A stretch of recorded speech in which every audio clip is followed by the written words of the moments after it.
Hey, hi. Welcome to the show. It is me, your girl Labora Lee, aka Cat Lee, and You have now tuned in to Ambitiously the podcast. listen, listen, listen. I'm hoping the visual is good, the audio is good. We never know when it comes to this here internet, but I'm hoping everything is happening the way it's supposed to happen. Guess what today is? Good. Doc said everything is good. Oh, see how he keep me on point. But guess what today is? Today is let's happen. Woo! Listen, so um we are going to revert back to our music bag. I needed to switch it back up a little bit. We will be going back to movies, but today we're gonna jump in our music bag today.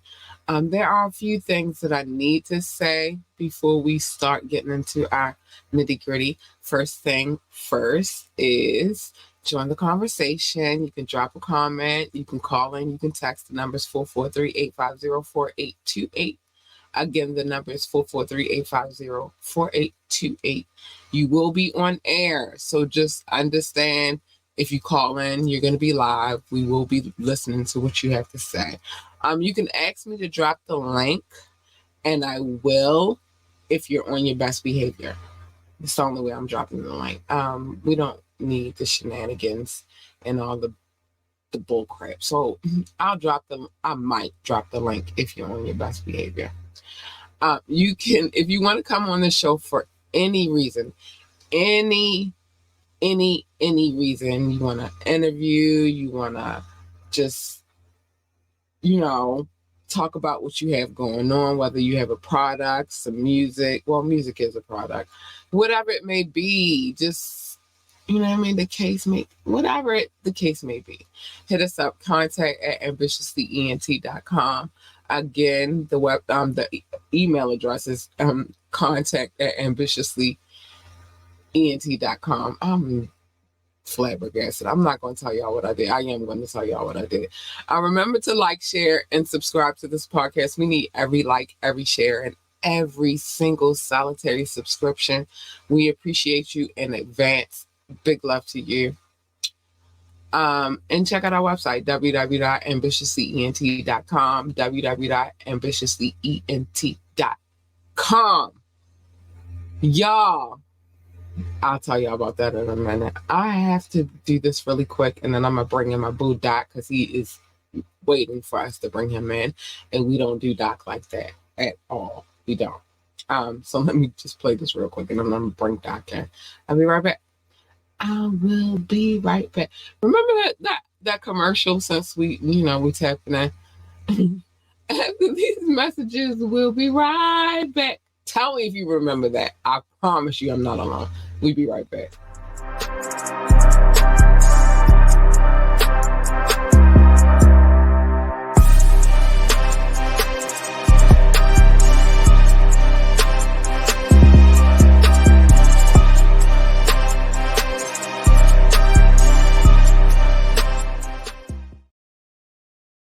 Hi, Doc, honey. Yo, what up? What up? What up? What up? How you doing You today? remember that commercial? Yeah, when they go to a commercial break, like we'll be right back after this commercial break, or they'll have like a little jingle. Yeah, after these messages, we'll be right back. I remember that. I also remember when they used to tell us, they used to tell our parents, it's 10 o'clock. Do you know where your children are? Yep. Oh, that our generation, we was able to be outside and just kicking it and having fun and sitting on the little green transformer box or down by the street light. And you had to be back in the house by the time the street lights came back on. Streetlight kids. Or at least on the porch, if it was the summertime. Well, there was some that couldn't leave their porch too because they was on punishment or something, so they just get to sit right in the front. That was you? A lot of times, yes, I was punished. I remember one time I was punished, and it was the summertime, and in the summertime here in Baltimore, basement parties and block parties were all the rage, right? Okay. And one time I got punished, and it was a basement party, right? Well, it was a party at somebody's house. It wasn't necessarily a basement party. It was more so just in their living room because we lived in row houses. I don't live in a row house now, but back then we lived in row houses. Mhm. And I remember saying everybody walking past and they on their way to the party and they was waving at me in the window like, hey, and I was Oh, so that had to hurt. like, ah. And then my cousin came back and told me all about what happened, and I was really mad, like, because I wasn't there. Missed out on the party. That had to hurt watching everybody walk down the street and you just like, I can't go. In the windowsill, like, Looking sad. Looking sad. that was me. Those That was were me. the days. Those were the days. Man, that was me. Oh, that was totally me. I Did y'all don't know roller why. skate big in Baltimore? Huh? Did y'all roller skate big in Baltimore? That was the thing here. Actually, you know how, like, and that tripped me out the other day too. Oh, I'm glad you asked that. That tripped me out the other day too because, skating rinks and stuff like that, that's huge in the South. Yeah. But again, because we live on a Mason-Dixon line, we got some of this and some of that, and it was like a boiling pot of a mixture. We had skating teams, and they did their routines and all of that stuff too. We had this one place back in the day. I don't know if I doubt that they still open because a lot of stuff goes down on Pennsylvania Avenue. But on Pennsylvania Avenue, we had this spot called Shake and Bake. And there was a skating rink, and it had a bowling alley in it and all that good stuff. And it was like what one would consider in the heart of the city. Okay. And you went there. Oh my! It was lit. It was like going to the club. When you were young, that is like going to you had the bowling alley, the skating ring, probably like an arcade, a movie theater, and Exactly. in the later years, a mall. But no, those things were like late at night, not late at night, but in the late evenings, especially in the summertime when nobody's at school, go to the bowling alley. Yeah. The good old days. And people doing a little backward skate. I can't skate to save my life, but no. After a hard day of skating, when I was young, I remember you used to catch a Charlie horse. Oh no, not a Charlie horse. I wake up from my sleep, be like, my leg. But yeah, that was a thing here.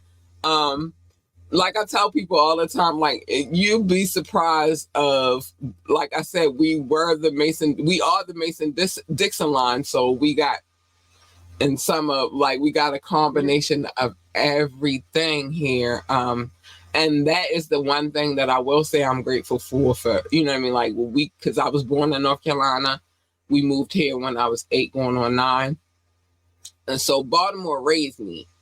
I'm born in North Carolina, but I was raised here. And so that's the one thing that I'm grateful for, is that I still was able to get some of my Southern roots. And, it's a melting pot. I think Authentic John Doe said that. It is a melting pot of everything here. So it is what it is. Shout out to Authentic John Doe. Yeah.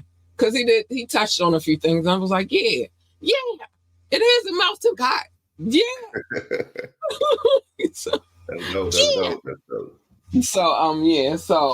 we were lucky in essence because we were able to get some of everything. The mixture of the world. It was great though. Now, what I will say about growing up here is, though, I don't know how half of us are still alive in those, adolescent phase, because I grew up in the city. Mm-hmm. There wasn't much grass, so we had to make our own little playground field type of situation. We played on fire escapes. I don't know how we still alive. All that tetanus, all that rust and sharp edges. You see what I'm saying? Like, we're playing on a fire escape where at the bottom of this fire escape is just nothing but cement. How are we still alive? Like, I don't understand.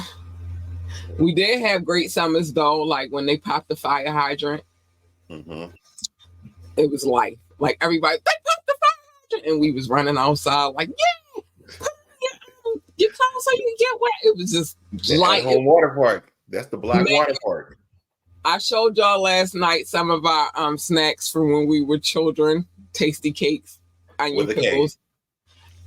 We had the penny candy store. You would go with $1 and you felt like you was rich. Mm-hmm. You could go with 25 cents and still felt like you was rich. It was penny candy. Yeah. Oh, the candy lady? Yeah, y'all had a candy lady, right? We had a candy lady. We had what you would hear, we call them, I don't know what y'all call, maybe icy cups or something like that. We call them frozen cups, where they make the juice, put it in the freezer, freeze it up. Summertime, you go to the frozen cup lady. She had the frozen cups, and you was excited, like, oh, I'm about to go get me a frozen cup. Like, it was just life. It's hard as our adolescent years, Gen Z, by the way. I don't know about y'all other ones, but as hard as our life was, it was so freaking fun. It was fun. And I don't know. It was before the internet. Man. And we even You grew had to into talk it. to people. You had to remember phone numbers if you was going to call somebody. Remember phone numbers to this day. The only phone number I know is mine. I cannot remember a phone number to save my life anymore. I remember my home phone number though, where I grew up at, but I don't remember any other phone number. I don't. I tell people cell phones made you dumb. Smartphones made you dumb because you had to remember back then. Now you don't have to remember any. Ask me whose number I remember right now. Nobody's. Well, that's what I'm saying. No. The home you grew up in, do you remember that number? Slightly. Only because when I was before, this is where we differ. Here we call it middle school. In other areas, it's called junior high school, right? Mm-hmm. I don't remember any numbers from that stage of life. I don't remember my complete number from high school. I remember it was 566. That was like the 4. Well, we didn't have to dial area codes back then either. It was just you dialed out the number 566 and whatever the last 4. You know what I mean? Now, and then eventually it got to where you had to dial the area code and then the rest of the number. But I do remember our number started with 566. I remember it's a lot of things. I remember what my summers looked like in my neighborhood from my high school years. We lived directly across from a park where they had basketball tournaments every summer. Okay. And the hottest local DJs would come and DJ at this park. And that was the thing. Like and I was lucky because I lived across the street, so I could just walk out my door, walk down a little steps that we had, walk out the gate and walk straight across. And that was the park. But that was like you feel me? And I'm not that I'm glorifying narcotic dealing, but all the big names was out there. And if you were a young teenage girl, you was hot and being fresh because you wanted the attention. You know what I mean? But it was it was fun. It was fun. Well, at least you're honest about it. You can respect that, at least the honesty of it all. One thing I will not do on this podcast is ever lie to y'all about who I am. I lived a life. One day I'm gonna tell that story. My teenage year story. But yeah, it was what it was. But today is the tap-in, so we gotta get into the bag. I said we were gonna switch back the music really quickly, just to have a little spice to the life, a little mix up. And so the first person that we pulled out of the bag, which is crazy, because we did have somebody from Philly tap in last night. Okay. This person is also from Philadelphia, and his name is Cassidy. Cassidy, good old Cassidy. Mm-hmm. Would you like to go first, madam? You can start. Okay. So Cassidy Cassidy, to me, he was or is more of a battle rapper than anything. That's the thing. Cassidy can rap. No joke. Cassidy can rap. The problem with Cassidy, he has the most hardest time putting songs together. Songs that are gonna hit and resonate. It's like, to me, Cassidy is I don't want to say it because that thing's bad. I was about to say he's like a knockoff Fab, but he's not a knockoff Fab. Yeah. But he has that same level of rhyming that Fab has. And Cassidy has I'm thinking of songs. There was one song, I can't remember the title of it now, oddly enough. I ain't gonna lie, it's one song that he sampled Jay-Z, and I thought it was I love that song, actually. I still love that song. That's what I'm thinking of, because I think Swiss Beats produced it for him. I'm a hustler, homie. I'm a hustler, homie. Yes. So, yeah, but that's crazy. That's like the one song by Cassidy that was kind of a hit song that I can remember. But then I'm like, no, I've never bought a Cassidy CD or tape or anything. But I knew who he was also from the battle rap scene. And this used to be like, you get him on VCR tapes. This is before the actual DVDs. This was right around that time, or at least when we got him, it was still on VCR tapes. You make me feel old, but go ahead. It's true. But that's where I know Cassidy from. Awesome battle rapper. I remember seeing the tapes and everything. That I remember catching him on the DVDs and stuff when they used to have those out when they were up in New York and traveling before New York and Philly and just battle rapping. But as an actual pop rap artist, or not even saying, but a mainstream rap artist, it was just something about Cassidy just couldn't get it. Just couldn't catch it. And I'm like, he has the capability, but it's like the structure of his song was something that always kind of evaded him, and I couldn't really understand why. I think, again, by me dabbing a little bit in the music industry as a career path, I ain't gonna say dabble because I'm still in it. I just changed how, I did things. But one thing that I can say is some of us realize early on where our lane is. Mm-hmm. And I feel like with Cassidy, he realized early on that it's some stuff in this music industry that not all of us can deal with or take. Okay. With that being said, no, he's never made an album that could catch us. You feel me? He had a few singles, but nothing that really, all right, he about to drop an album. I gotta go get this new Cassidy. Yeah. I've never felt like that ever. He is a battle rapper, and what I will say is, in that battle rap lane, he's a beast. Mm-hmm. He's a beast. Shout out to Philly.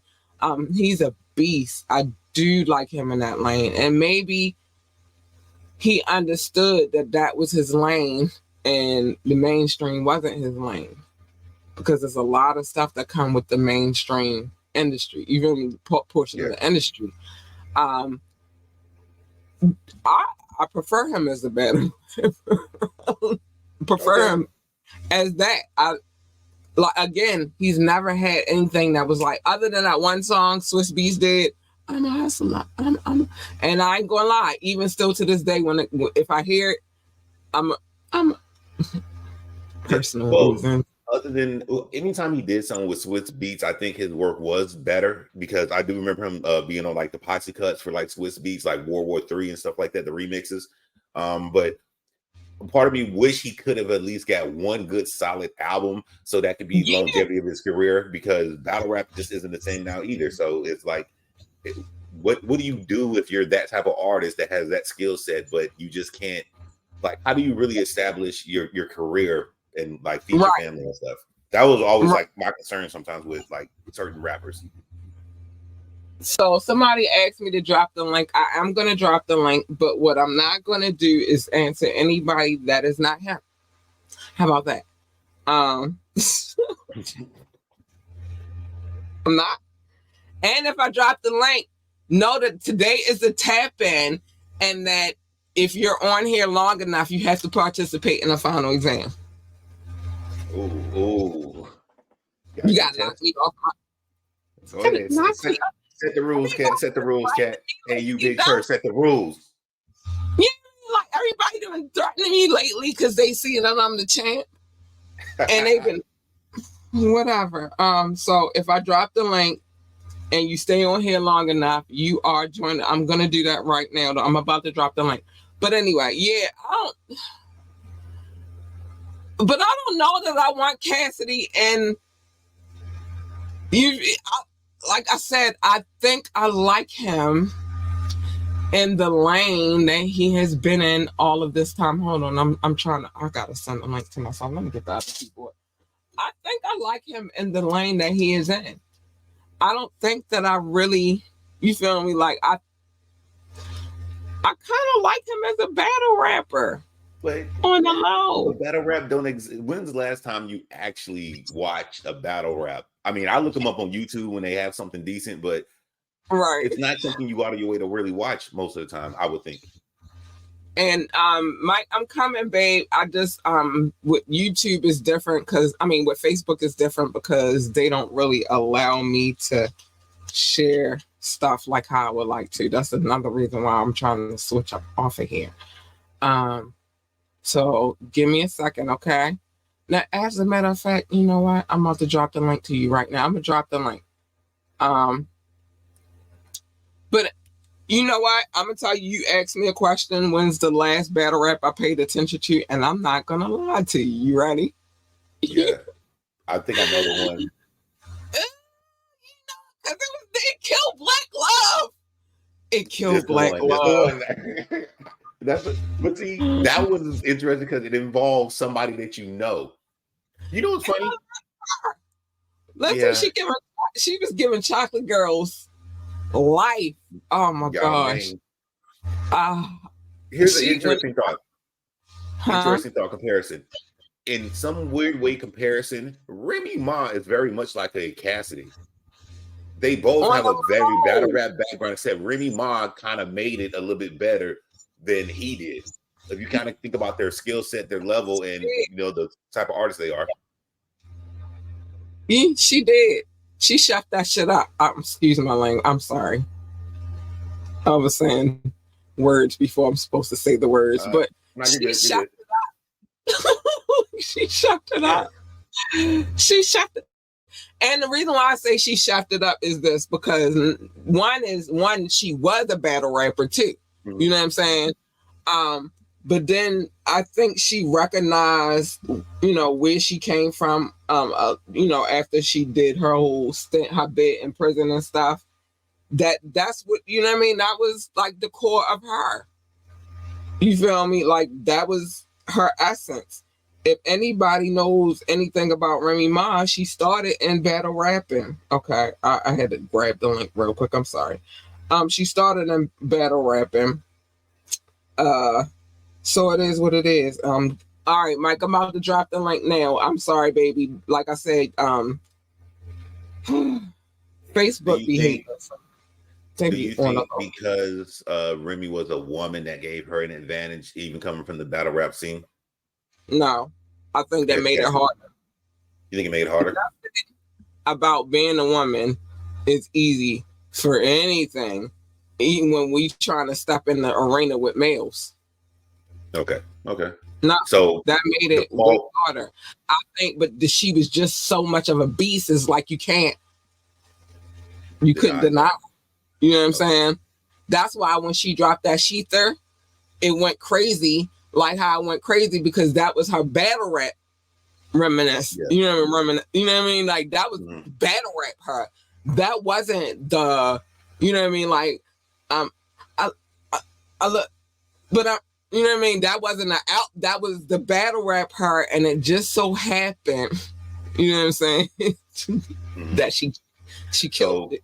Cassidy's overall downfall is the fact that he can't structure a catchy song overall. Then, yeah, that's the only thing that stopped him from being, on it, because he was hard.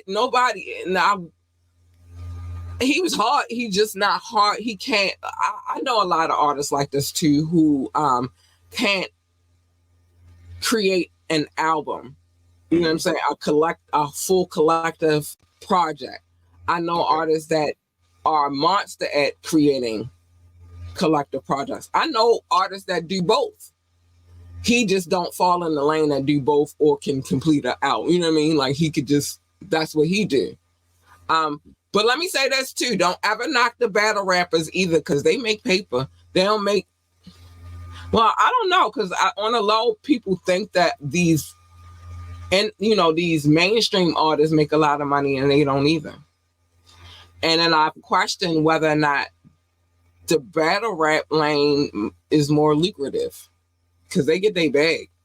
Yeah, but I think it's the outside deals compared to the lump sums. Like if you, I would assume from what I know is when you're a battle rapper, you go, you do the battle, you win the battle, you get the purse, you get the bag.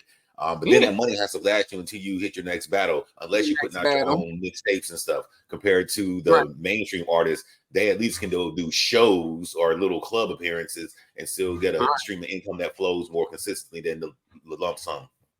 Yeah, that's true.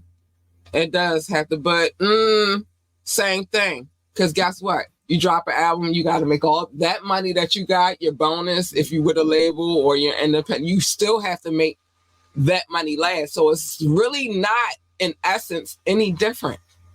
Okay. You still got to make it last until your next, whatever you're doing, to your next show. Because that's really where artists get paid at when they do shows. It's not the label that pays them. I need this to be understood. Where you get your bread at when you're a mainstream artist is not from the label. They give you an advance or whatever, and then you got to spend that on recording. You got to spend that on freaking marketing. You got to spend that on your lawyers. It's so many things that you have to spend that money on that by the time you finish, you don't have money, because you dropped the album, you don't have money. So then you have to tour. And so in essence, it's the same thing. Yeah. But see, I would think also the promo behind it, because the record label kind of wants you to win compared to if you're a battle rapper, you lose a battle. That's a but they still charge you for all of that. You still you still got to pay for that. Your advance is exactly what it is, an advance to do the work that they want you to do. It's a slave system. Do the work that they want you to do. Slave system. It is. Because you think you got all this money. A lot of these artists wind up living in facilities that belong to the label or the record company. It's a facade. It's the same hustle, only they get their bag straight up, whereas though you gotta chop it up and give it up, divide it amongst it, come out your bill. Look at New Edition. I know y'all seen that New Edition story. Yeah, that was crazy. No, even and they came home and all of them got like $1 and some change a piece. Like TLC. It's a facade. TLC too, with all they got, getting cheated by right and all that stuff. Why you think they want the Clive office like how they? Why you think they went in there like how they went it? Because they didn't understand that it's the same. To be honest, maybe battle rappers have it better. Possibly, now you think about it like that, because their win or lose fully almost depends solely on them. I mean, they probably have a manager, but they don't have to really, they're not trying to pay back their advance. They're just trying to maintain a level of income. So yeah, they may have an advantage that I never really thought about that way. Right. So maybe Cassidy and his mom was like, you know what? This is not a lifestyle for me. Let me get back into the thing that worked for me in the beginning. I don't got to worry about nobody trying to take my... I'm not going to say it. You know what I'm going to say. You know that where I'm going. I don't got to worry about my puffies, my Harrells, my Clives. I thought you were going to say dirty business. I didn't know you were going to start with the did he do it? Did he do it? I don't got to worry about that. Maybe I should go back over here where I could just, you know what I mean? You know what I mean? I could be my street self. I don't got to put on nothing that I don't want to wear. and all of that good stuff. Yeah, All right, so you know what I think of? Oh, what? I'm sorry. No, go ahead. I was about to say, it's like, yeah, so Cassidy gets a deal. He goes to the big record label company. All the big execs are in there. You open the door, you see something you don't like. You close the door and say, no, I'm going back to the streets. I'm going back to the streets. I'm back to the streets. And he little. And he's little man. It would probably be easy to take advantage of him. Oh, don't talk about that man's stature. But he's little. I mean, he's a gangster in his own right. I done seen Cassidy do some stuff on camera. When he was ready, he was ready. All right. You talking about, but he's little. No. But he's little. Hey, shout out to Cassidy. Shout out to Cassidy. But he's little, and they probably just gonna try to get his little tail. I can cuss now because it's 10 o'clock. They just gonna try to get his little ass, and he don't need that. He's little. You gonna find yourself in a rap beef with Cassidy? I don't got no beef, Cassidy. I like you. I actually like you. I like your skill, but we being honest. If this was prison, look, you better start spitting some bars. You better rap your way out of this one. They asses up.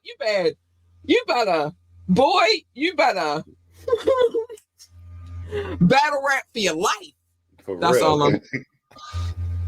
He's little. Okay, but he is little. Cassidy, you that dude, though. All right, let's move on. I like this one right here. Oh yeah.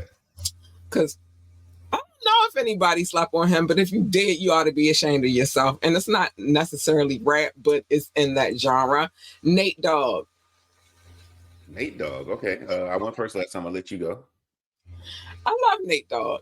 He's doing it. He was like that hood dude. I might have seen him on the corner singing and smoking his tree and drinking his drink and keeping it a buck and 100. And he was doing it with melody. Yeah. You said la da da da da. Who? You know who said that? Classic part of the album. Everybody that they didn't have the timing right. You try to catch it with the smoke weed. Somebody will come in too fast. Yeah.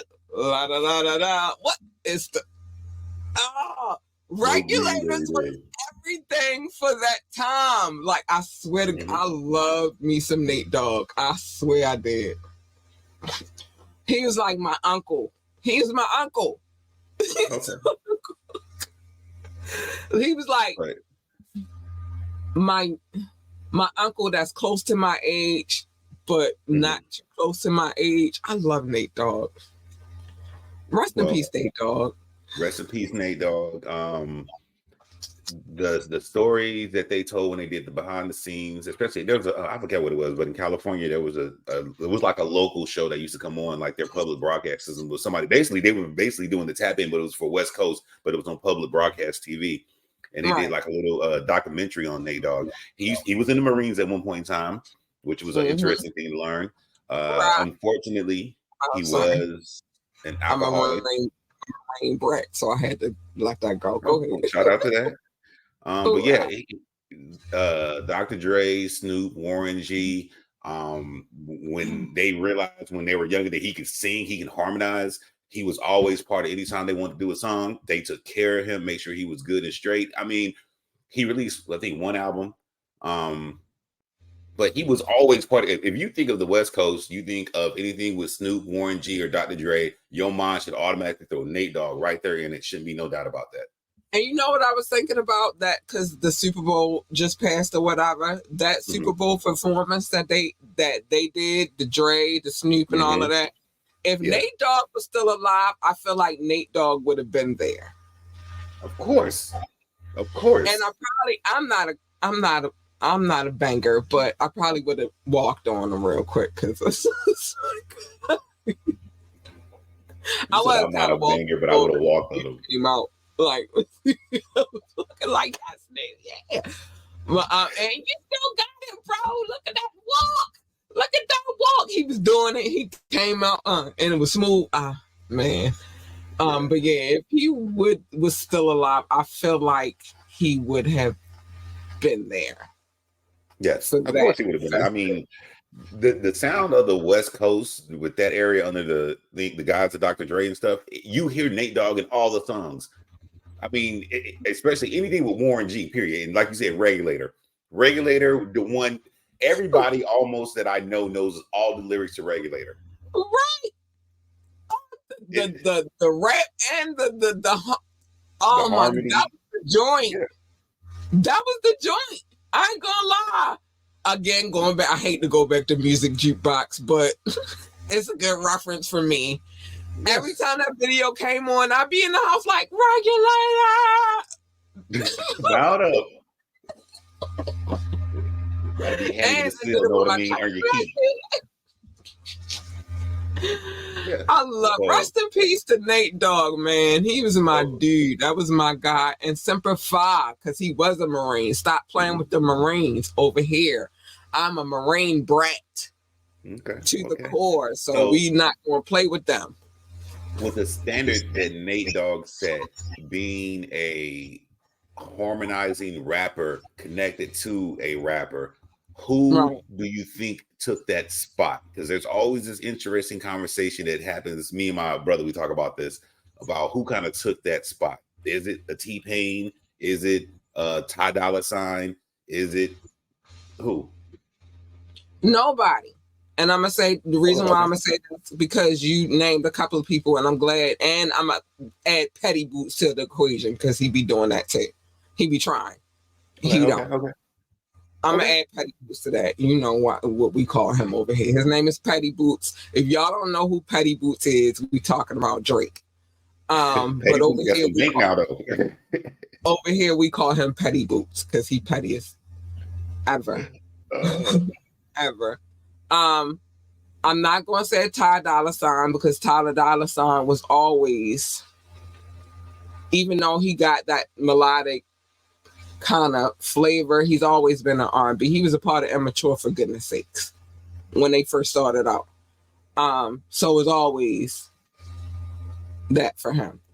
Who else we named? We said Ty Dolla $ign. Who else? T-Pain. T-Pain. He can actually fucking sing. I hate that y'all do that.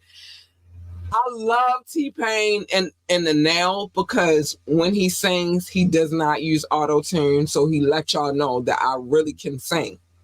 That was a gimmick, but I could sing my ass off. So I would consider him more of a singer than I would be like the R&B and right, you know what I mean? Petty Boots, you try it, baby, but there will never ever be another Nate Dogg. And with that being said, la da da da da. Smoke weed every day. Yeah. Stop playing with Nate Dogg, yo. Stop playing with him. I loved him. As you can see, I really. Nate Dogg, RP Nate Dogg, LBC 213. As you can see, I really love Nate Dogg. That's my guy. Like now I gotta put together a new playlist of all this stuff because I'm like, well, we went from Cassidy to Nate Dogg. I'm like, there's a little playlist somewhere in my mind now I'm thinking about that incorporated. Okay. Yeah. Now we get ready.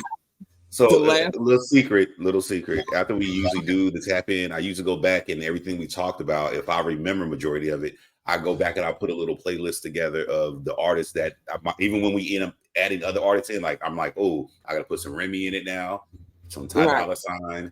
I'll go back and do that just because it'll. Oh, that's cute. I might copy. Because that's so cute. Like, well, I get that every Friday, but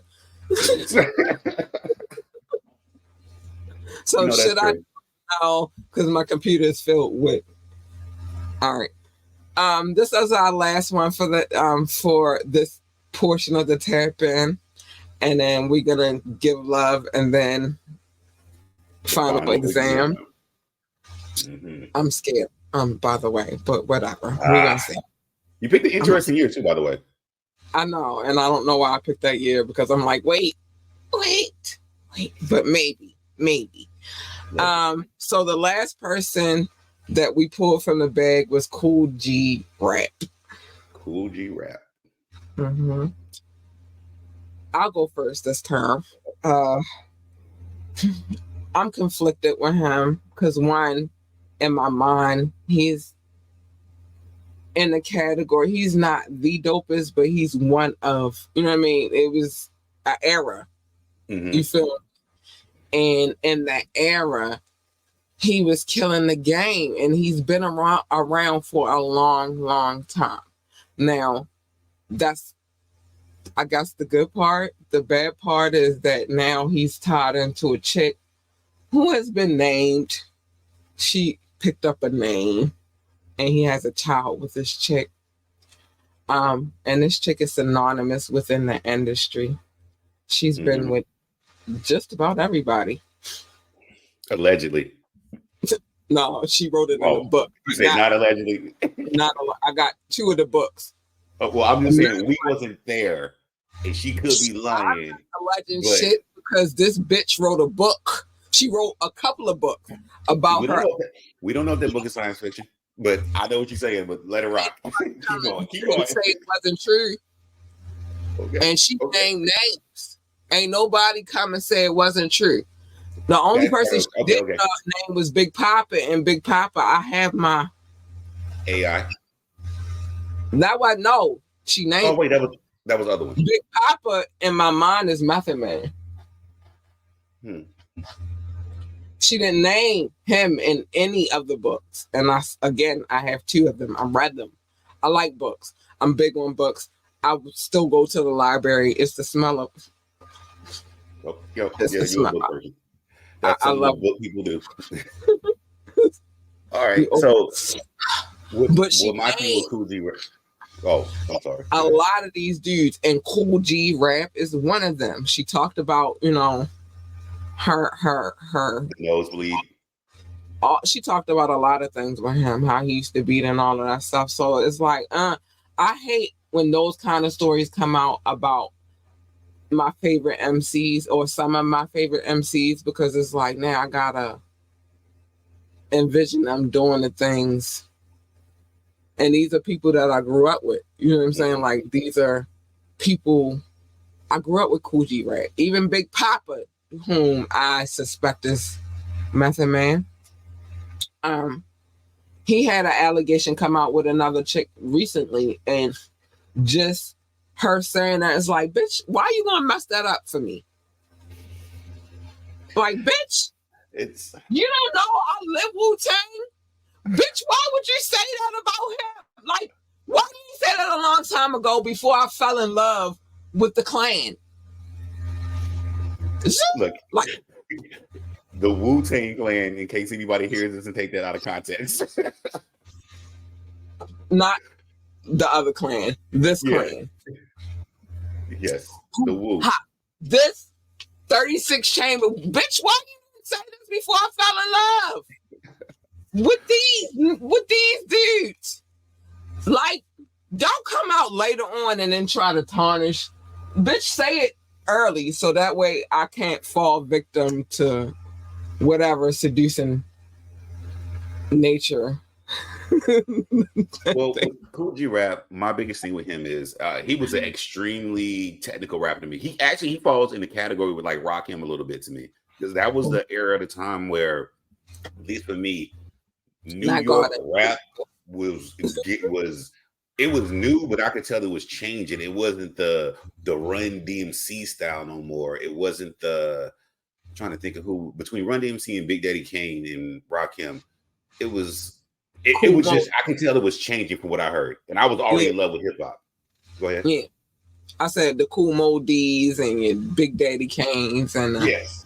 Yeah. But me being such a fan of the music, I could tell when Cool G Rap got on the scene, it became very different flow, very different rhyme style, just the way. Then he had the very nasally kind of voice a little bit, or that he didn't talk normal, put it that way to me. Yeah, but he still had the skill set to do all these crazy bars and the mafioso music, the way he did his alliteration and all that stuff, which the difference between him and Rakim to me was Rakim was more cleaner. As in, you can hear everything Rakim said. It was very flow, melodic, very tempered, compared to Kool G Rap, which was kind of spazzy. But that was exciting to me too. But it was different. Yeah. It was but the different. big thing was the topic of the music was so different to me because it was more into that gangster era of East Coast mafia, mob boss type of flow, which I'm like, that's movie stuff to me, but he rapping about it. So I don't know what goes on up there. I'm only like, what, 13, 12? So it was just so vastly different, but it was extremely new. And until we started, and that's right around the time where music videos, at least hip hop music videos, started getting a lot of push. Like you said, Video Jukebox, The Box, what is it? Music on Demand. There was a whole bunch of those shows, but that's when I actually started seeing the stuff. And then I'm like, okay, so this is who this guy is. Because honestly, I used to read the source and everything. I don't ever remember seeing him. Well, he probably wasn't a source. I probably just didn't pay attention to it at the time. But he was at the source was kind of building at the time where really he had his, you know what I mean, his breakout and all of that good stuff. Like, it's a lot of things that weren't included in the source. And I feel like, and I'm glad you said that, because I feel like I like what they're trying to do to make sure that they have a pension fund for the elder MCs, because he would fall in that category of people who get the pension. You know what I'm saying? Like, it's a lot of MCs, huh? Only because you said I have a quick question. What is an elder MC? Just let's establish what that is. Just because I'm kind of curious of what your mind says. Rapping before 1999, in my opinion. Rapping before 1999, you're an elder MC. Do you have to stop rapping, or you can still be rapping? No, this is the problem that I have. Like, who said, is there age on rock and roll? No. Is there age in blues? No. Is there age in any other genre except for hip hop? I hate that people put an age on it. Dude, it's a genre of music that was popular and people enjoyed. There should not be an age limit. Even if you are older now and you still rapping, who told you I stopped rhyming just because I got older? Well, the problem is that even the rappers themselves. Dementia or Alzheimer's. That's when you should stop rapping. Dementia or Alzheimer's, that's when you just stop. But the kind of the problem with that is that even the rappers themselves, they say rap is a young man's sport. Or a young artist sport. I won't say men, because right now the women are doing it. It doesn't have to be. That's the perception. And like, it doesn't have to be. Nigga, I'm 59 years old. I still got skill. Why I can't still rap? Well, because it comes to that weird thing. No, I don't have to rap like these weirdos. Well, this is what I'm going to say. Because I'm glad we're here. This is still around the Kool G Rap section, because I'm going to bring up an artist. And then, so in comparison, when Jay-Z dropped 444, a lot of people did not like that album. But it wasn't for a lot of people. But it was, oh, go ahead. I'm sorry. It was for the sophisticated mind.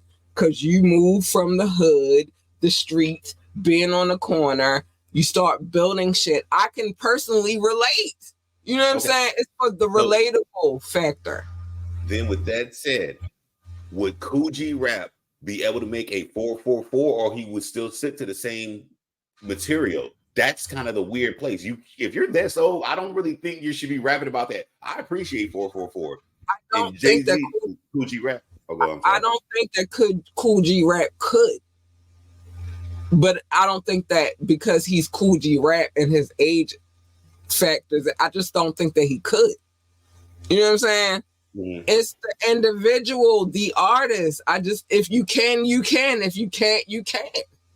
So I think even for Jay-Z, the beautiful part about that was he was talking about the lifestyle that he lives right now.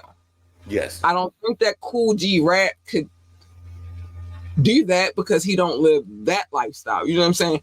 All he can talk about is the shit that That's the thing, the beautiful part about rap, the beautiful thing about hip hop is you talk about the shit that you live. That's what it's supposed to be. That's what it's always been.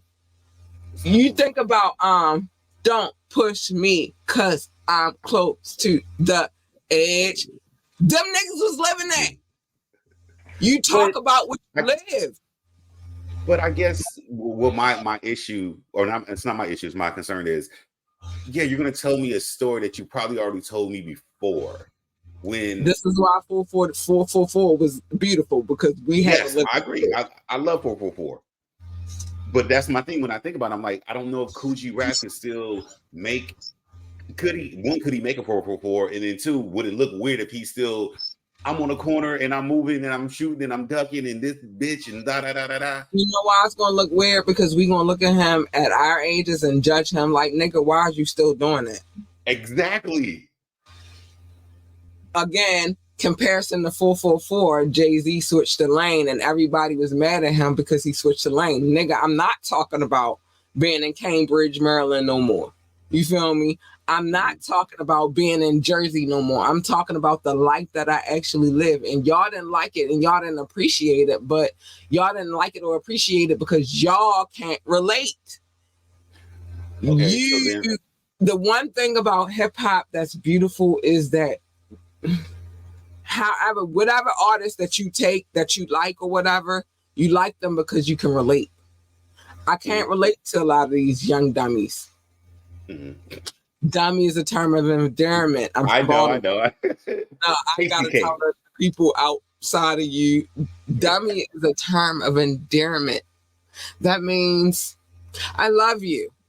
Sometimes it can mean I want to fuck you up. And you gotta come from Baltimore. But the point is that I can't relate to them. I can relate to the 444. You know why? Because I have elevated. I've gotten older. You know what I'm saying? And my mindset has changed. No, he could not have made that album or that kind of album if his life has not changed and he hasn't redirected his state of mind. Even not, hi Chip Tooth baby. Sorry, I had to talk to him real quick. Even Nas, his direction has changed because he's not. Yeah, no, King's Disease, that series of King's Disease is very much a 444. Most people don't get that. It is Nas' version of 444. Right. And Nas did it extremely well. He's not Chip Tooth anymore. He's invested his money and made millions. He's not that guy anymore. He's a different dude. You know what I'm saying? You have to elevate. And those who can appreciate it. You know what I'm saying? Like, I can't make music. Just like with this podcast, I say this in different words, but I'm going to say it again. The further I go, I have to elevate. And I can't do it based upon what you perceive in me. I have to do it based upon what I am, the life that I'm living. You wouldn't appreciate what I'm doing if I didn't. You know what I'm saying? Because then you'll be like, oh, well, you still doing it. No, you move forward. You know what I mean? That's if I'm not living that lifestyle anymore, how can I can't live in it forever. I could talk about it. I did that. Now I'm doing this. You know what I'm saying? But I can't sit in it. I'm sorry. I got to move forward. That's not the life I'm living anymore. So I don't think I don't know what Kool G Rap is doing right now, but I don't think he can make a 444 and he can't make a King's Disease. He can't do that because you got to move forward to do that. You know what I'm saying? My last little question would be, should it be the route that Andre 3000 took? Is like, what am I going to rap about? I'm going to get my prostate checked? And no, there's nothing for me to do here. Play my flute. Well, that's what he did, but it was the fact that he said there's nothing for me to rap about because what I rap about, I don't think that's going to resonate. Even though technically to me, I still want to hear it because it's Andre 3000. One of the hardest dudes ever. Listen, I will take a good Andre 3000 album right now. He has done touched my soul in so many different kinds of ways. It's ridiculous. That nigga said, I think I'm in love. Again. That was my shit. You know what I'm saying? He gave me some of everything, but You must be the prototype. and he made me feel like I was the prototype. Hey, you big purr. Hey, you big purr. But what I will say is this: in order to be the best musician that you can be, you have to feel it, because music, it comes from, you know what I mean, within.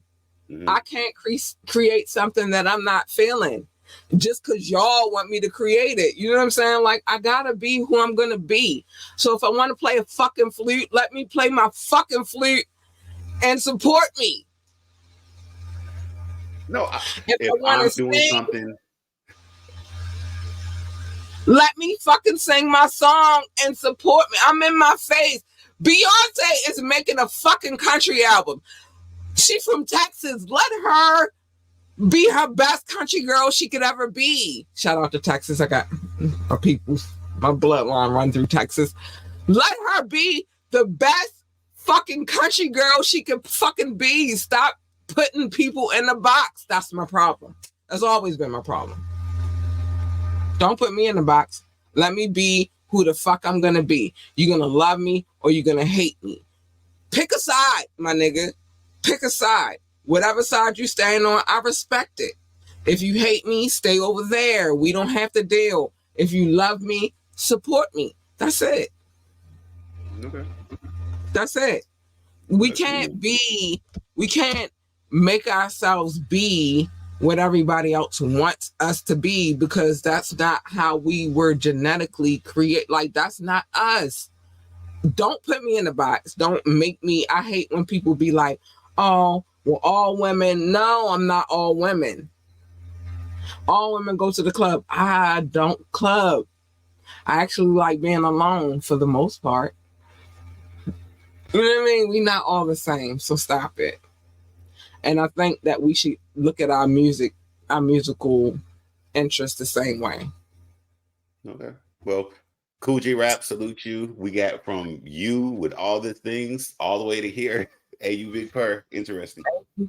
And you prepare. I like how diverse our conversation was today about, you know, the people that we were tapping into. It was a little diverse because we went from Cool G Rap, Nate Dogg, Cassidy. I don't know where we was going. What was going on today? I don't know. It's because overall, we are the generation of hip hop that has been the furthest along the lines of hip hop. So everything is new. We're traveling new territory that hasn't been traveled before. We have to accept that. So, like you say, you can't put everybody in the box. There are some people that see it the way you do. Nobody said you got to quit rapping, but there's some people that see it like I do. That like, what you gonna rap about now though? Because even me, I'm like, unless you talk about big boy stuff, big man, grown businessman stuff, it kind of gets weird. Being a daddy, your lifestyle, even if that's the case, yeah. And what you live in right now, and not the yesteryear all the time. We could reflect back to you, but we don't live that life anymore. I'm a mom. You think I could talk about I could talk about the things that I've done, and I will talk about the things that I've done prior to me becoming a mom. I'm a podcaster, and I will talk about those things eventually. I got slowly walk y'all into that type of shit. But you know what I mean? We all have a past and we all have a future. And I feel like if I can't get into my future, then what the fuck are we talking about? Gotcha. Hey, you big purr. Hey, you big purr. Like I was this person in yesteryear. I'm this person now. And I got to reflect upon who that person was to get to who the person I am right now. That's it. I gotta show some love. Hey, you big purr. That will be there on the 16th. Oh, the update. Yeah, okay. I like to give the updates. I do, because I don't want nobody purchasing anything from me not knowing when they shit is coming. It's coming. 16th. I have patience. I'm good. I got patience. Look, I know who you are.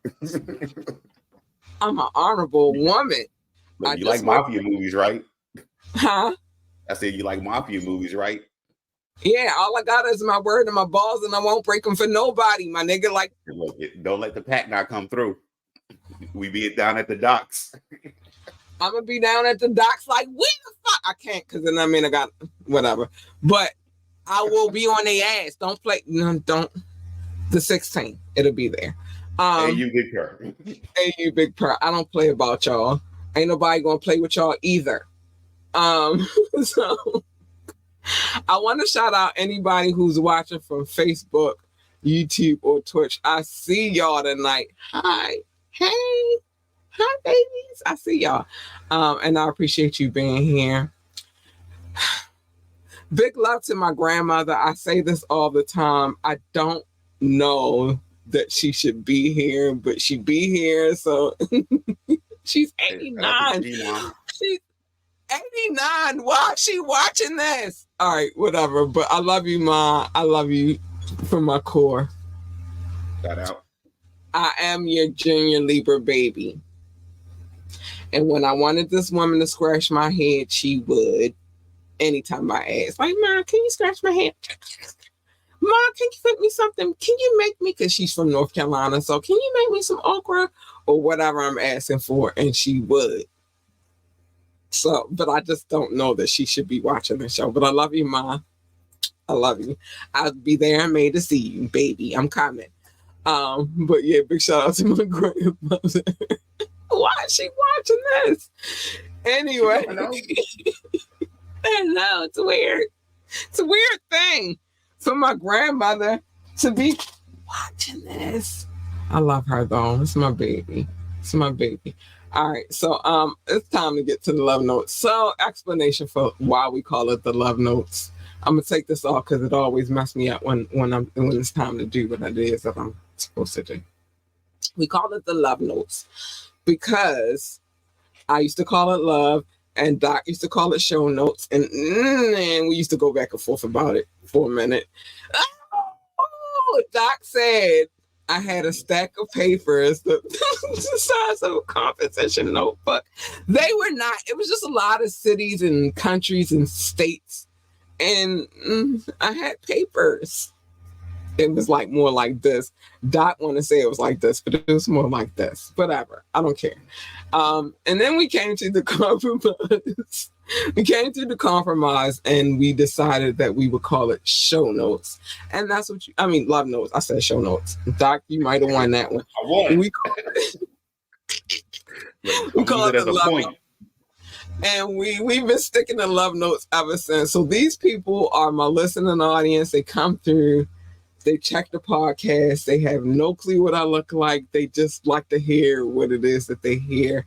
And I appreciate them for loving to hear what it is that they hear. And they come back, and I appreciate them. So big love. It's all love over here. Thank you for the love. Shout out to my top 6, the United States, the United Kingdom, India, France, Canada, and Belgium, specifically Brussels, specifically France. I love you so, so, so, so much. I do. Thank you, babies. Russia, Indonesia, oh my gosh, Japan, dagnabbit, Australia, Turkey, Switzerland, Germany, Mexico, Austria. Oh my gosh, Kenya, all of y'all. I love y'all. Pakistan, Romania, South Africa, Nigeria, Brazil, Netherlands, Singapore, Spain, Ireland, Nepal. I love you all. I'm trying to catch up. Oh, I love you guys though. Mauritius, Israel, Hong Kong, China, Poland, Tunisia, Venezuela, baby. Czech Republic, Portugal, Morocco. Hi, boos. I love you too. I love you. I love you. I love you. Ghana, Finland, and Cameroon. This list gets longer and longer, but what you all need to know, and I probably missed one because I was trying to catch up and I didn't really catch up. What you all need to know is this. Wait, why is he on the screen? What you all need to know, I gotta give him that so I don't do that again, but what you all need to know is that I love you guys. I adore you guys. You guys, I'm deleting that right now because I don't want that to come back up. I love you guys so much. I adore you. Thank you for listening to this podcast. You don't have to, but you do. And I appreciate you so, so, so, so much. I love you. Even the one I might have missed. Because I was trying to show love, extra love to Paris, because I need to be there. I had the opportunity to be there and I got pregnant. Don't get it fucked up. I love being a mom. This is the most rewarding job. Even above doing this part, like that's the most rewarding job that I've ever had. I love being her mom, yo, but I got pregnant when I was supposed to go to Paris. And I never forget that. So yeah. Shout out to Dirt Song, but I got pregnant. That was I don't know how it worked out. I was supposed to be there. But in my mind, we are going to do something. I want to put together like a little trip where I can go visit people that actually listen to this podcast. And Paris is on my list of places to go because they show me love. Shout out to France, man. I also would like to next month, maybe let's say February is March. Maybe March or April, I'm going to do a contest and I'm going to give away some things too. So, yeah. Or maybe not a contest, maybe a giveaway, but that's the plan. That's the plan. So, yeah. I got some things in my head in the works. It's a slow, gradual baby step walks to it, but it's going to happen. It's going to happen. In my mind, it's going to happen. But anyway, yeah. Man. All right, let's get ready for this final exam. All right. While you kick it off, I'm gonna woosah and meditate. All right. So just to give you your whereabouts, let you set your bearings up. So you picked 1993. I did. I regret it. Huh? That's what I did. I regret it. Well, I'm going to tell you some stuff that came out in 1993. These are not the clues or anything. These are just things I'm naming that came out that was kind of interesting because I completely forget. Right. So, Professor X, The Overseer came out. That was on January 1st. Brand Nubian in God We Trust that came out in January, the end of January. What? Apache came out on February 9th. It was Apache Ain't Shit. Tupac came out right after that, same day, Strictly for My Niggas. That was good. Go ahead. Who else? Moni Love. It's a Word or Two came out in March. PM Dawn came out. LL Cool J 14 Shots. And I just give you one more. Let me pick one more. Oh, this is a good one. July 1st, Akanelai, Vagina Diner came out. Listen, we have no reason to be judging these babies. We were just as ratchet. So, yeah. So those were some of the ones that came out in 1993. They are not the artists that I picked. But I just wanted to put you in the mind frame because when I was looking, I was like, wow, I forgot something. And the reason I say it was the interesting year, that was the year, I assume you too, we were freshmen in high school. I was on my way. I wasn't quite there yet. I was on my way. No, was I? Wait. Yeah, no, I was. Yes, I was. 93, 94. 93, 90. Yeah. You should have been freshman. Yeah. But without further ado, this is the final exam. Remember, I kind of changed the way I'm asking the clues now because you be just killing me lately. So here's number one. And before you get to number one, in all fairness, I went to pre-prison. So it was called Southwestern Senior High School. We call that pre-prison. Either you were learning how to go to prison or you were learning how to become a baby mama. It's one of the two. But anyway. The pipeline. We got to stop that, people. That's what it was. All right, first clue. Known for his positive message and smooth rhymes, this artist led a group featuring backup dancers but wasn't related to any of them. Fourth studio album dropped in 1993. I feel, but I don't. I'm gonna leave that on the screen until you get number two. I feel, but I don't know. Okay. I thought you had a Challenger too, by the way. What happened to the Challenger? Huh? What happened to the Challenger, Mr. Michael? No, they be talking mad smack and they never show up.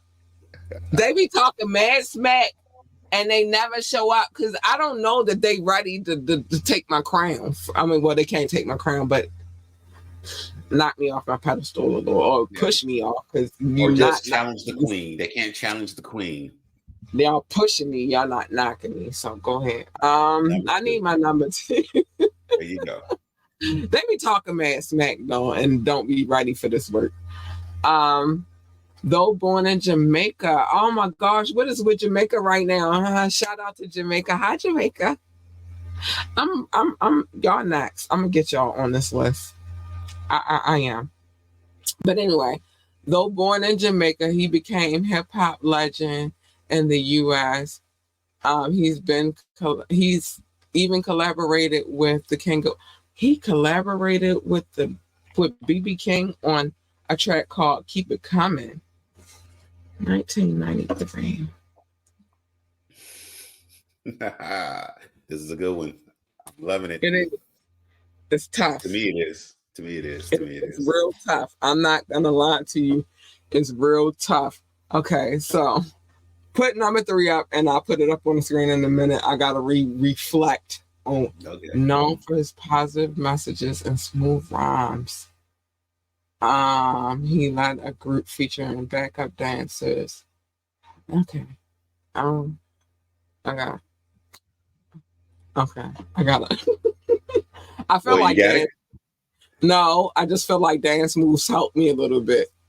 Oh, look. All right, look. Turkey baster, salt shaker.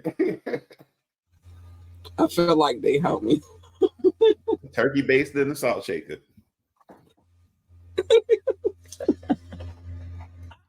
Big shout out to the New Jack Swing era, man. It was life. Actually, you're not that far off with that one. That's an interesting little thing you just said there. All right, let's see. Not just a musician, he also graced the silver screen. Okay, this might help me a little bit. He played roles in A Different World, Living Single, Rock, Law and Order, SVU. Yep. I might be wrong, but is it Heavy D? Damn it! Yes.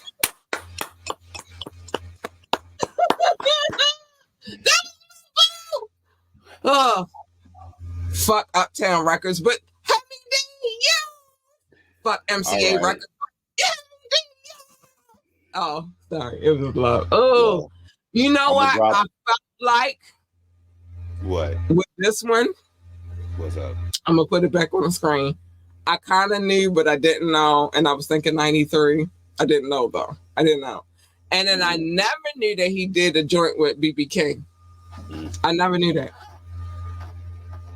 It was on BB King's album, though. Not on his album. It was on BB King's album. It don't matter. I gotta go look that shit up. I never knew that. But when we got right here, but this ain't even the music. This is TV.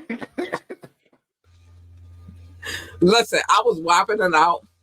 I don't know what y'all called it, but where I come from, it was called the Alf.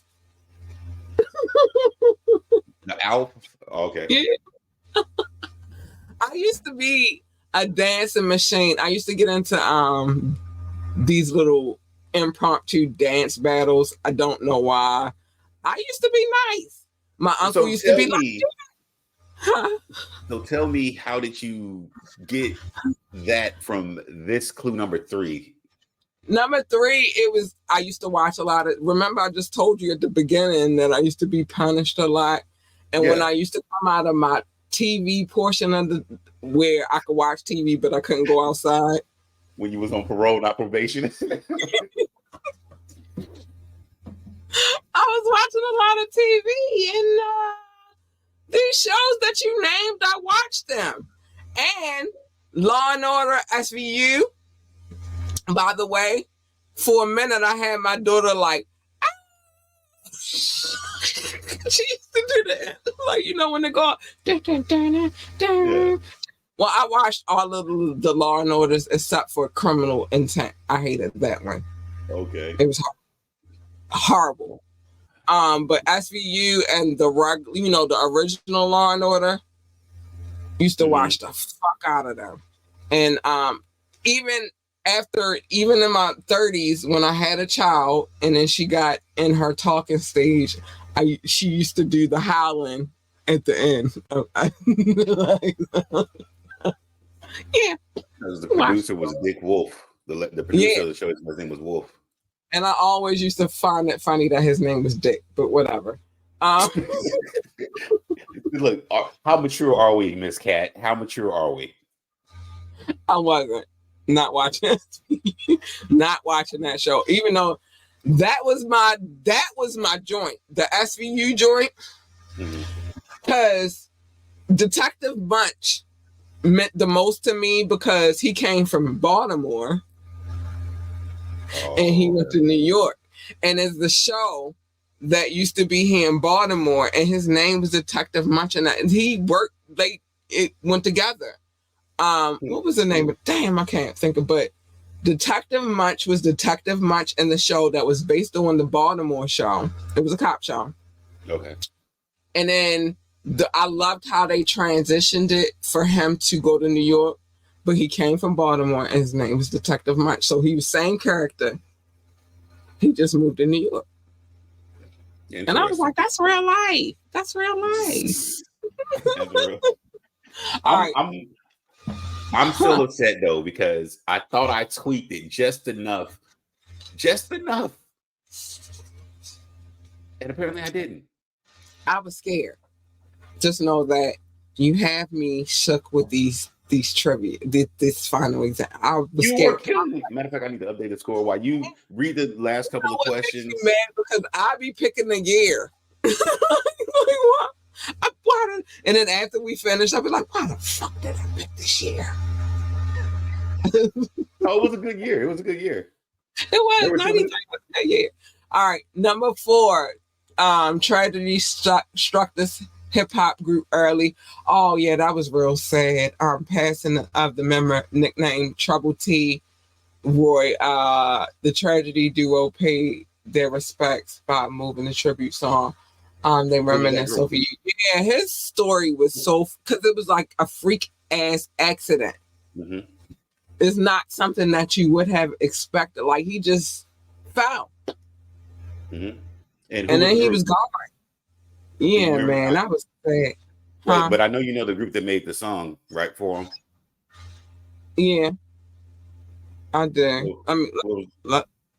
I was going to say, what's that group name? Oh, no, we not. Let me move on to number 5 real quick, sir. Because we already ran over. Okay, sorry. Okay. Beyond rapping, he had been a canine for talent. He discovered and launched, and don't talk about me squinching my eyes. I'm trying to see. He discovered and launched the careers of successful artists like So For Real. My love, do you ever dream? That was my joint. Candy calling rain. All right. Anyway, I gotta keep it moving. Candy Rain. You're the same, my Candy Rain. That was my joint. And I still remember the dance. I told y'all I used to be a dancer. Not so much no more, but I used to kill shit. Man, Doc, this is a good one. And I had to get and don't you do that either, because I had to get to the third one. I didn't guess it on the first one. I remember when I had to get you all the way to the end. Yeah. You just make me reflect on my childhood, and I love it. But I didn't guess it on the first one. Yes, that's true. Although I was like, oh, I felt it, but kind of not really. Doc said we worldwide search it all, the whole globe. You still can't catch it. The prototype. I think I'm in love. Oh, sorry. That was my joint. Top Flight, Catch the Vibes, and shout out to the blind and fools. We're glad. Listen, I need you to stop. You know what? Fuck this. Fuck this. I got them. They Hey, right you- here. I hey, know you where big they purr. Hey, you big purr. I know where they are today. Hey, big purr. All right, we went too far today, but I don't care. It was fun. I love I think the tap in might be my favorite. I don't know. I don't know. I love doing the tap in though, because it's always fun and I just don't never know where it's gonna go. And I love it. Thank you, Doc. I need to say thank you to you above all, because it's always fun. But anyway, mind your business. Mind your business. Everybody's business is not your business. I'm going to not do all the rest because it's been on the screen. Let me get this off the screen. It's been on the screen. I will say just go to our website, www.ambitiouslyent.com. You'll figure it out. Whatever. I'm not doing that tonight. But mind your business. Except for on Medium Mondays. Sometimes on a tap in, you just got to learn that I feel like I'm the prototype. And Wet and White Wednesdays, we're gonna get into some court cases tomorrow. Because if you're breaking the law and you're a celebrity, I'm telling it. I'm snitching. And I ain't no code of the streets type of shit because I don't know you and I don't give a fuck. You shouldn't have been doing trifling, shitty piece of shit. I just wanted to say all of those cuss words because I had to wait. But other than that, mind your business. Love your babies. Hug your babies. And then tell your babies this. That they are the GOAT. They are the greatest of all times. I tell my daughter this every day. And, you know, we have our moments in school. Weird moments. It's usually because she gets sick. But she got her father immune system. But other than that, she's a good student, though. Great student. Gifted and talented student. But it's important for you to tell them babies that they are amazing. Like I advocate for this because I truly believe this. If they want to work for NASCAR, then tell them be the best NASCAR driver, pit boss, commentator, or whatever the hell else they do at NASCAR. They just drive really, really fast and at moments that could be sexy. I just don't know that I would want to do that every day. I don't know. I can't. I don't know. I might get seasick. I might need to take some medicine. I just don't know. If they want to work for NASA, no, I did not put the telescope together yet. I'm gonna do it on the weekend because then It's funny how it's becoming connected now. NASA telescope. NASA telescope. Be looking at this guy. I'm gonna do it though. I am.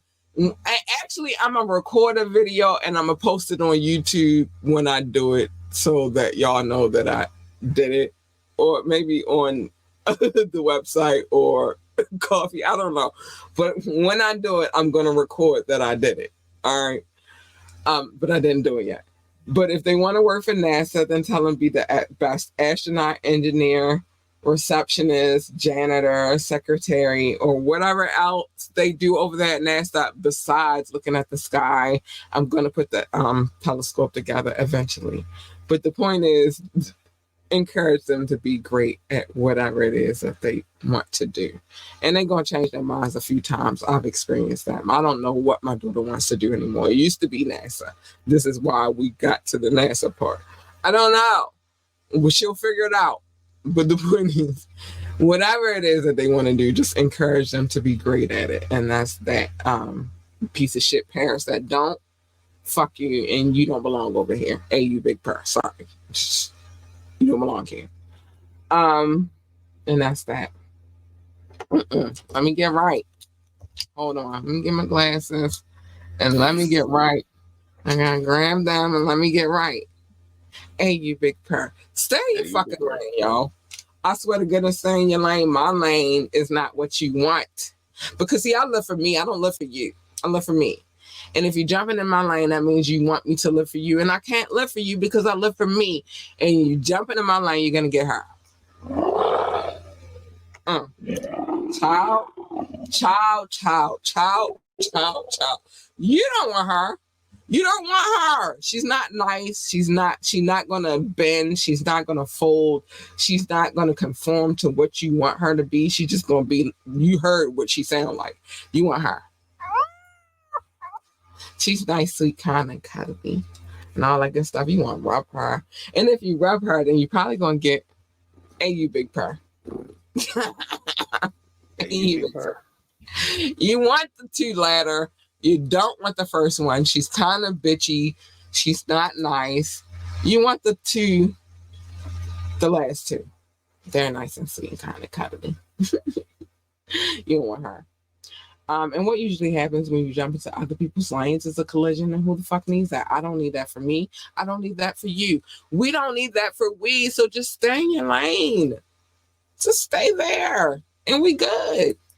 And no matter what the situation is, staying in your lane is safe. It's a safe way to live your life. Stay there. Don't come over here. Stay on there. And last but not least, pick and choose your battles wisely. Every battle is not a battle for you to fight. Some battles you gotta be like, fuck that shit. You keep that shit. Keep it over there in your lane. Stay over there. But every battle is not a battle for you to fight. And Mobb Deep tell y'all all the time, Mobb Deep, that there is a war going on outside and no man is safe from it. They also said you can run, but you can't hide forever in these streets that we, whatever. Y'all know what they say.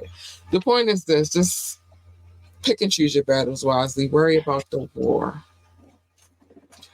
And my last message is, don't try to conform people into what you feel like they should be. Let them be who they're going to be. We are a world full of different types of human beings. Let us be. That's why Kool G Rap could never make a full 44. Let us be.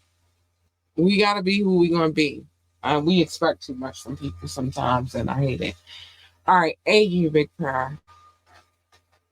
You big prayer. Doc, this is our score right now. Yes. Am I the champion or I am not the champion? I feel like I'm the champion.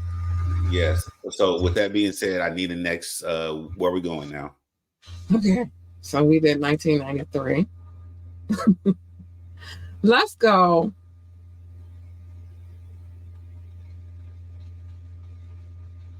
(2001).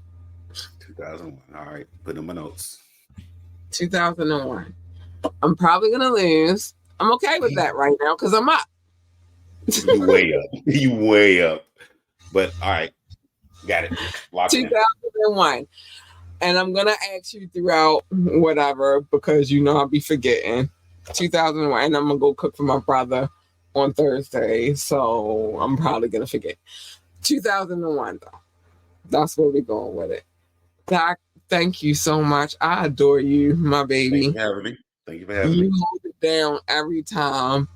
This one, it was a little hard. I'm not going to lie. But if I would have got to the last one, I would have got Cindy right. My love, do you ever dream?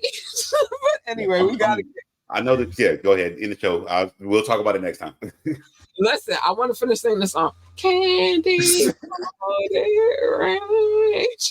it's your show. You can do whatever you want. Still insane, my candy rain. That was my joint, man. Do. Oh, I want to do the dance. I gotta get off of here so I can do the dance. Get off of here. Do. Oh, listen, I got it in my head. I got the routine, oh my gosh, I got the whole routine. Y'all, we gotta get out of here before I start dancing. You don't want to see this. Good night. I love you. Hip hop hippie out. I love you. Thank you, Doc. I love you so much. I gotta get out of here before I start dancing. I gotta go. Bye. I love y'all. Bye. Bye.